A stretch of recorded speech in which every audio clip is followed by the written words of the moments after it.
What's up, guys? Welcome back to another Tesla video. If you guys haven't subscribed, definitely do so. We do have almost daily videos of Tesla, and it's always really good to keep up with the company, especially if you guys own a bunch of call options or a bunch of stock of Tesla. Right now, we do have a ton of details about Tesla's manufacturing efficiency. They're trying to solve a bunch of bottlenecks in production, and they're trying to reduce the amount of service visits. And it's looking pretty good for Tesla. They're trying to offer as good of an experience as possible. It's really bad when you make a very expensive electric vehicle and your customers consistently have to send it to the repair shop. It doesn't look good. In this video, towards the end, we also will be talking about the Tesla Semi and how it's now ready for production, but Musk has been saying that they will be needing a lot more of the 4680 battery cells. Long story short, with these massive semi trucks, you need roughly 46 times more battery cells than a typical Model 3 or a Model S. First things first, let's talk about the efficiency. So far, Tesla's efficiency has been doing really good. In the previous, several quarters, we've heard a lot of things about how Tesla vehicles were kind of low quality. That is just some people saying it. A lot of people have been saying how their Tesla vehicles always act up, or if your Tesla vehicles get damaged, it's going to take you a very long time for that to repair because they don't really have that many service shops. But recently, there has been a phenomenal report for Tesla. They have been trying a lot of efforts to improve the quality and the reliability of their EVs. Because when you're paying $40,000 or $80,000 for an electric vehicle, you're expecting some very, very good things. In the last 2 years, the frequency of service visits are reduced by a third. Yeah, you heard that right. 33% drop. And that's a good thing because Tesla is essentially banking on very good, high quality cars with little to no maintenance. And that way, they can save a lot of money from consistently hiring a bunch of people. And this saves people a lot of headaches. If they pretty much said that the frequency of service visits have reduced by a third and the car sales have been increasing exponentially, Tesla is doing something right. And Tesla has also updated investors and also car owners that the mobile service fleet has nearly doubled in size. This is phenomenal. It's something that you don't really see with other car companies.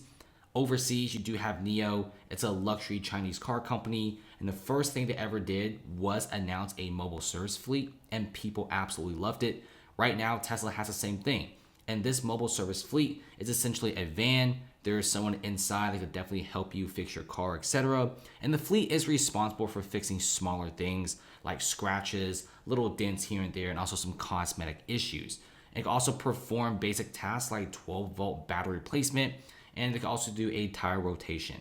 At some point, every car needs some sort of servicing, and it's a really big hassle if you have to drive there. Wouldn't it be really nice to just simply call them or get on the app and they'll drive to you and they'll fix whatever you need? And people really love it. Tesla also has been listening to the complaints. If you're on Twitter talking to Elon or the Tesla official site, they actually look at what investors have to say.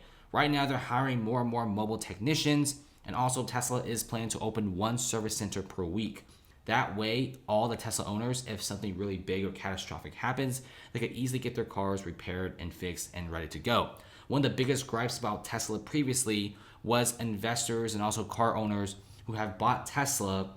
If the car gets hit by someone else, it takes weeks and weeks for it to get to fix because they have to ship the car to like their main headquarters or another servicing factory to get that repaired.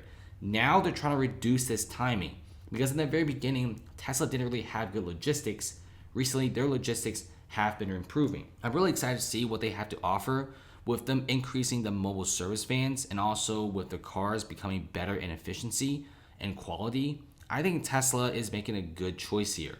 Their vehicles are becoming more and more premium, and also the software is getting more expensive. The Model S just got super expensive. It's like $80,000 to buy one. Obviously, you do have to increase your quality and your efficiency to get more customers. And I really love the idea of opening up one service center per week. This is going to be giving a lot of investors and consumers a peace of mind. If their vehicle, something bad happens, they know they can get service right away. Lastly is the Tesla Semi. This thing is ready for production in Austin. And so far, the Tesla Semi was announced back in 2017. People got really excited. There were about rumors and leaks everywhere about a Tesla Semi, but when it first came out, people absolutely loved it. It's $150,000 to $180,000, which really isn't that bad considering that these trucks have very little maintenance and also they run on electricity, which is way cheaper than diesel. Diesel is super expensive. A year later, Tesla said that the semi trucks will be having roughly 600 miles of range, which is incredible. Right now, there seems to be some delays because they need more 4680 battery cells, and they're working tirelessly with Panasonic to make some sort of a prototype production line for the 4680 battery cells. In the Berlin Gigafactory, they're trying to get the battery up and running. In Nevada, they're trying to get their battery facilities running. They're also trying to get nickel because the 4680 batteries absolutely need a lot of nickel. If you don't have nickel, you can't make the batteries denser. If you can't make the denser, well, there's no point of making the brand new battery cells. It's really dense. That's why people seem to like them. And Tesla right now, they're needing a bunch of cells. And it's kind of scary because their battery facilities are not fully set up yet. The Berlin Gigafactory will be having the world's biggest battery facility, but right now it's still under construction, so they can't really do it. Musk has said that Tesla wants to be bringing these trucks in production right now. They want to do it. They could easily make the shell of the car right away, but they just don't have enough batteries. And keep in mind that there's a bunch of consumers right now ordering the Tesla Model 3s.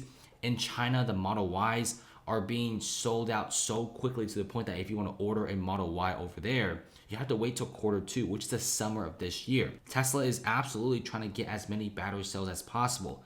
They really want to open up a gigafactory in Indonesia to extract nickel. Therefore, their battery cells could be a lot more denser. 4680 battery cell is still pretty new. There isn't any sort of a massive facility cranking these battery cells at a low price yet, but we should be waiting. Right now, there is some production of the brand new battery cells, which will most likely be stuffed into the Model Ys and the semi-trucks. Keep in mind that the Model Ys will only be specifically in Berlin or Europe. That will be the only Model Y at this current moment that will be having the new battery cell. The Tesla's pilot plant in Fremont is working pretty much day and day to crank out as many battery cells as possible because the automaker did say that they want to be increasing their battery production and they want to deploy roughly 100 gigawatt hours of production capacity in Berlin and Texas by the end of next year. That's like end of 2022. So right now they're doing a lot of construction. 2021 will be a very busy year for Tesla. It's gonna be construction. They need to be in schedule. They can't be late. If anything is delayed, if any sort of battery facility isn't finished at a specific time, there'll be massive shortages in Tesla vehicles, and it's simply not good. Right now, it's not about if people buy Teslas, it's about how fast they could keep up with the demand, because right now, only Tesla has major production plans for their electric semi-truck. All the other companies are just talking about it. I'm not really seeing any factories from other companies, and plus, most EV companies are mostly focused on electric vehicles for consumers and not really semi-trucks. So Tesla is essentially the only company doing this. And if you're a logistics company and you want an electric semi-truck, well, you gotta be patient. Thanks for watching, guys, and comment below.